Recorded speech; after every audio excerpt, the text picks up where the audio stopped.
Hi there, and thanks for joining me as we go through another Echelon Racing League event review. This week we're going to be looking at the Benton Park Classic in St. Louis, Missouri. This was a 15-lap race over 41 kilometers. This was a fairly technical course, and each lap was 2.7 kilometers, and it had 10 corners on each lap and a little bit of elevation, which was pretty much all in the first part of the lap. So I'm going to run through a whole lap to begin with, and then we're going to fast forward all the way through to the final lap, and we'll look at the finish. So the first lap starts as you expect, fairly strong out the gates.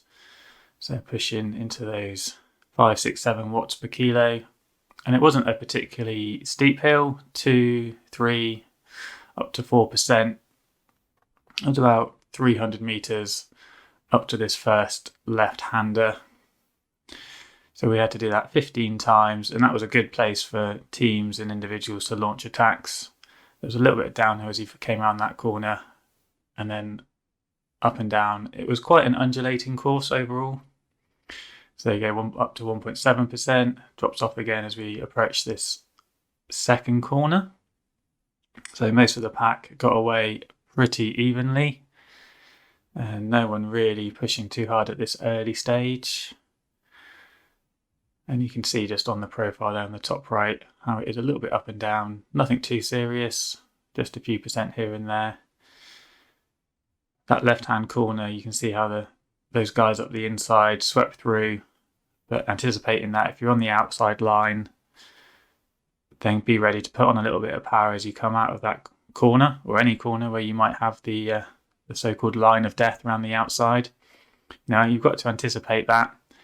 Don't just think that you're going to hook onto the end of the train as it goes round. So along here as well, a little bit up and down, minus 2.5% there, and into this corner it was downhill. And then out of the corner, a little bit of a slope up, and that was quite handy because it meant that if you were on the outside, that train wasn't pulling away too quickly. Had a little bit of speed check as they were having to come up that little hill. Same around that corner, just a little bit of a gradient there means that the speed isn't reaching 50 or 60 kilometers an hour, but sticking, around 45, still fairly fast.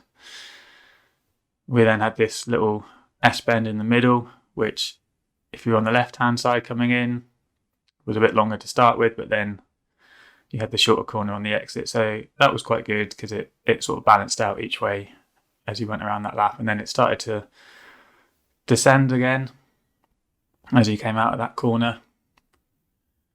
And just controlling the avatar, look, I had a 0 power there for a second. I'm around the outside of that right-hander, but I know there's 2 left-handers to come. So I'm just trying to monitor my power. I'm in a good position here in the middle of the road on the left-hand side of the pack. There's a lot of riders to the right-hand side of me. So I know that as we approach this corner up ahead, I'm going to be on the inside line. So I'm just trying to not go too far to the front, because if I do, I'll start swinging across to the right. This was actually a deceptively long little bit of straight. You can see there I've sort of eased off a bit too much. So the pack was pulled in front, and now I've swung across to the right, and that's put me into a bad position. And you can see already they're sort of 15 meters ahead, so I'm having to put the power on there at 700 watts as we come out of that corner, because this is into a downhill. Now the speed is picking up. We're up over 50 kilometers an hour. And then another left-hander, and again I'm at the back, slightly bad position, but I'm getting some draft, and that allows me to sort of come back into that pack. And then as we start the next lap, it was downhill and then slightly uphill to the finish line. The good thing about a crit race is you do get a chance to look each lap at that run into the finish line. And here we had a little bit of people pushing, some red numbers at the front of the pack there. And that was generally how it went on each lap. People would push up this hill, put a bit of pressure on, try and drop a couple people off the back, and 2 or 3 maybe each lap would try and get off the front, and then it'd be up to the rest to try and pull that back. It never really got to a point where there was any big breakaways. It never really got more than 50 meters. The pack was always in control.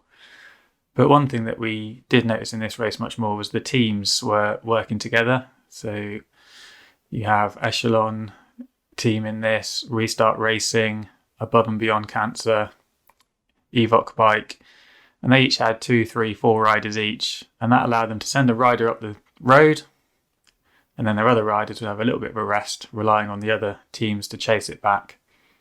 And I noticed that was happening quite a lot more, riders going up the road, 1 or 2, and teams were just not taking it in turns. They weren't saying, right, you go first, you go next.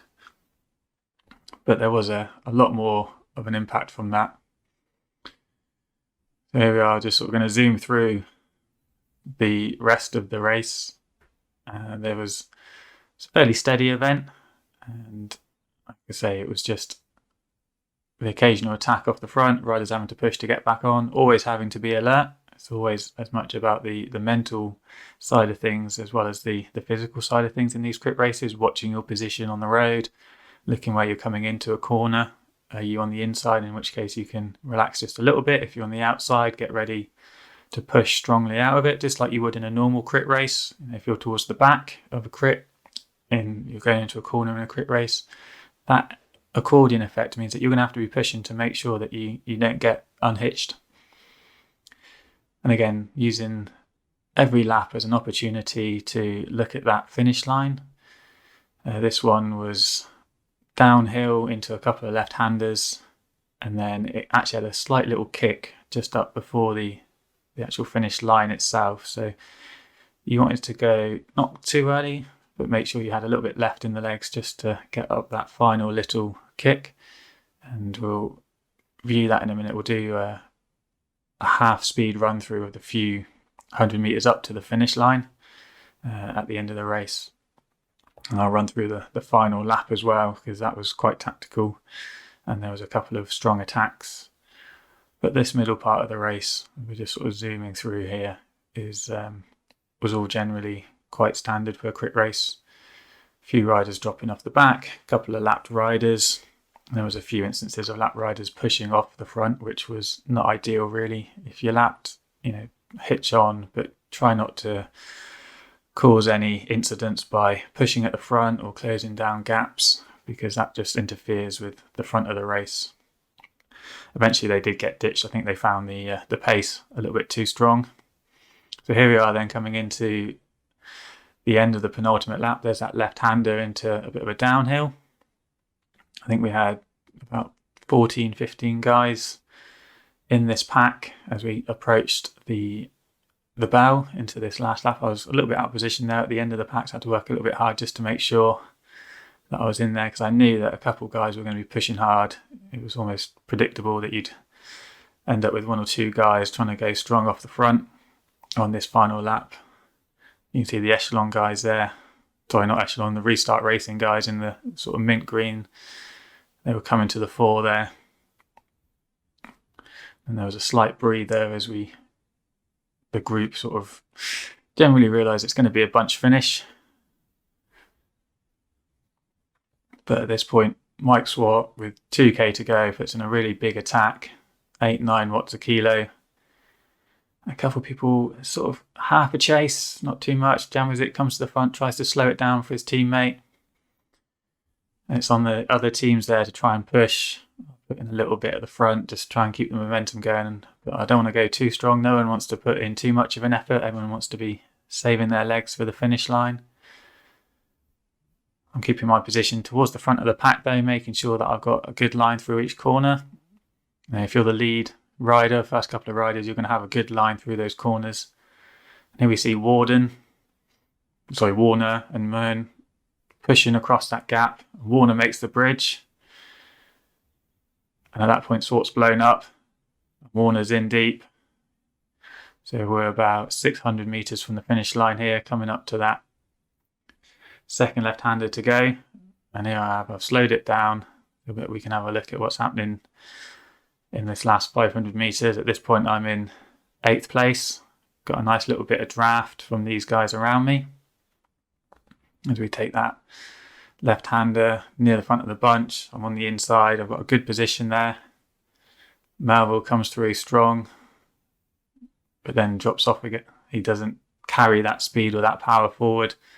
At this point, Warner's got a 30 to 40 metre lead as he rounds the final corner. And then we've got 3 guys there just come blasting past our little pack.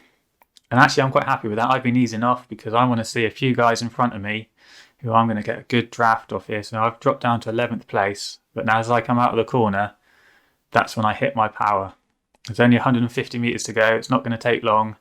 At this point, I'm all in, up over 1,000 watts. Get a nice little bit of draft saving off these guys in front of me. And at 50 metres to go, I'm in the front of this group. But we're not catching Warner. He's putting a great effort. And suddenly the bunch is gaining on me. I managed to just hold off everyone apart from James Malville on the left in the GCN. He's just come past me. Because as I've gone through to the front, they then get my draft. And it's all about timing. I was just maybe a little bit too early with my punch. Possibly it was the slight uphill there just checked my momentum. I am one of the heavier riders, so it would have a little bit of a bigger impact on me. But look at that margin. 1/1000th of a second between Malville and myself. Those guys had good speed. You can see that they finished in front of me on the road. But well done to Hayden Warner there, winning by pretty much a second. That's a nice solid win. That attack. And I think he did well because we had the 2 left-handers and it was quite a short run from that final corner to the finish line. It was only about 150 metres, 175 metres. So that doesn't give you long to really get into your sprint, get up to speed and drive for the line. It doesn't give time for the pack speed to really get together and really find that momentum. I think if it was maybe 250 metres, then we might have seen a slightly different result there. And whether that was Hayden Warner just knowing the course, whether it was a little bit of a fluke, possibly, but he did go early. He did make it stick. He gambled and he did well to get that win and hold off the chasing pack because there are some strong riders in there, some good sprinters. And that was a very good finish by all involved, really. So this was the community race. The pro race is going to be this weekend. There's 2 races. There's a simpler circuit race on the Saturday, and then this race will be run on the Sunday. So thanks for watching. Hopefully a few tips there, and see you again soon.